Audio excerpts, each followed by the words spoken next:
Hai anak-anak, kembali lagi kita belajar dari tema 1, subtema 3, pembelajaran 3 dengan muatan IPA dan bahasa Indonesia. Simak videonya dengan baik ya. Seperti halnya hewan, tumbuhan pun harus kita lestarikan agar tidak punah. Berikut upaya-upaya yang dapat dilakukan untuk melestarikan tumbuhan. 1. Mengembangbiakan tumbuhan yang sudah kita manfaatkan, misalnya mengembangbiakan tumbuhan secara vegetatif alami atau vegetatif buatan. Nah, anak-anak semua pasti masih ingat kan perkembangbiakan tumbuhan secara vegetatif alami dan vegetatif buatan. 2. Tidak menebang pohon sembarangan. 3. Melakukan tebang pilih. Artinya, menebang pohon dengan memilih ukuran dan usia tumbuhan yang sesuai. 4. Penghijauan, yaitu menanam kembali pohon yang sudah ditebang. 5. Pelestarian tumbuhan secara in situ dan ex situ untuk tumbuhan. Contoh pelestarian in situ adalah hutan lindung. Contoh pelestarian ex situ adalah kebun raya. Beberapa tumbuhan langka di Indonesia antara lain Rafflesia arnoldi, kantong semar, cendana, dan meranti. 6. Mengembangbiakan tumbuhan langka dengan kultur jaringan, yaitu memperbanyak jaringan tumbuhan menjadi tumbuhan baru. Nah, anak-anak, kita harus memahami bahwa melestarikan tumbuhan itu sangat penting. Sekarang kita akan belajar membuat simpulan berdasarkan peta pikiran. Kemarin kita sudah mempelajari membuat simpulan berdasarkan teks laporan. Sekarang kita akan pelajari membuat simpulan berdasarkan peta pikiran. Pertama, membaca seluruh teks dengan seksama. 2. Buat pertanyaan dari 5W1H. Apa itu pertanyaan dari 5W1H? Yaitu what, who, why, where, when, how.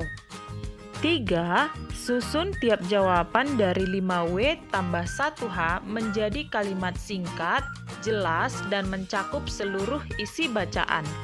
Maka ketika kalian menuliskan simpulan, diawali dengan kata jadi, titik, dan selanjutnya. Berdasarkan ide pokok yang ditemukan pada teks laporan, kita dapat membuat peta pikiran. Pertama, dengan menuliskan judul teks laporan. Kemudian, dengan membuat pertanyaan yang Ibu jelaskan tadi, yaitu 5W1H. Apa itu 5W1H?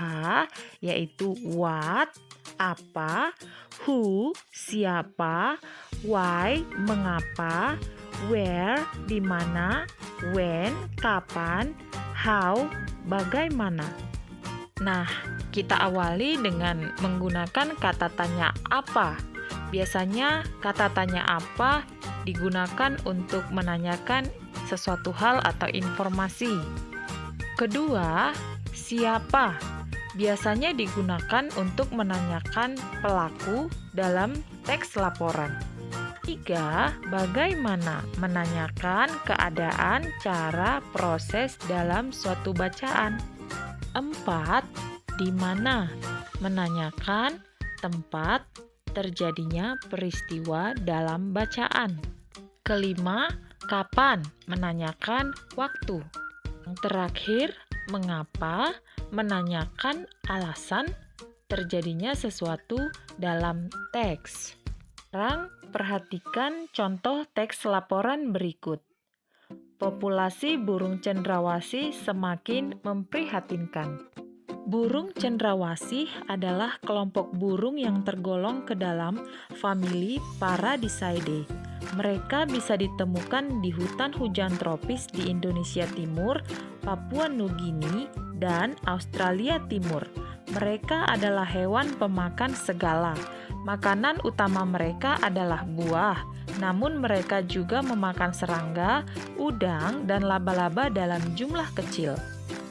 Jumlah burung cendrawasih setiap tahun mengalami penurunan. Hasil penelitian terakhir pada Maret 2012 yang dilakukan pemerintah daerah Papua di salah satu lokasi habitat cendrawasih diketahui setiap 1 km persegi hanya ditemukan 2-3 ekor cendrawasih. Padahal pada tahun 2000 sampai 2005 masih ditemukan 10 sampai 15 ekor. Sekarang kita buat peta pikirannya dengan judul Populasi Burung Cendrawasih Semakin Memprihatinkan.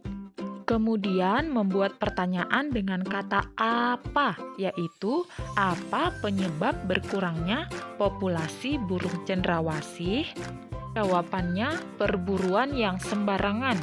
Kedua, dengan kata kapan, yaitu kapan dilakukan penelitian burung cendrawasih? Jawaban penelitian dilakukan pada bulan Maret 2012. 3. Kata tanya siapa, yaitu siapa yang melakukan penelitian terhadap burung cendrawasih? Jawabannya penelitian dilakukan oleh pemerintah daerah Papua. 4. Kata berapa. Berapa jumlah populasi burung cendrawasih yang berkurang? Jawaban, jumlah burung cendrawasih yang berkurang antara 8-13 ekor tiap kilometer persegi. Kelima, di mana? Di mana habitat burung cendrawasih? Jawaban, habitat burung cendrawasih berada di Papua Nugini dan Australia Timur. Keenam, mengapa? Mengapa burung cendrawasih perlu dilindungi? Jawaban, burung cendrawasih perlu dilindungi karena termasuk burung langka. Jadi, dari teks populasi burung cendrawasih semakin memprihatinkan, dapat dibuat peta pikiran seperti berikut ini. Sekarang kita akan membuat simpulannya. Apa itu simpulan?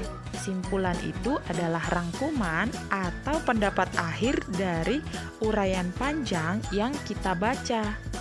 Kesimpulannya adalah, jadi berdasarkan hasil penelitian pemerintah daerah Papua tahun 2012 bahwa burung cendrawasih populasinya sangat berkurang.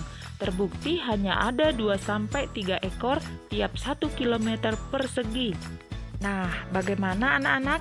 Sudah mengerti ya bagaimana cara membuat simpulan berdasarkan peta pikiran? Ingat, pertama, membaca keseluruhan isi teks. 2. Membuat pertanyaan 5W1H. 3. Menyusun tiap jawaban dari 5W1H menjadi kalimat singkat, jelas, dan mencakup seluruh isi bacaan. Sampai di sini pelajaran kita hari ini. Sampai bertemu di pelajaran berikutnya.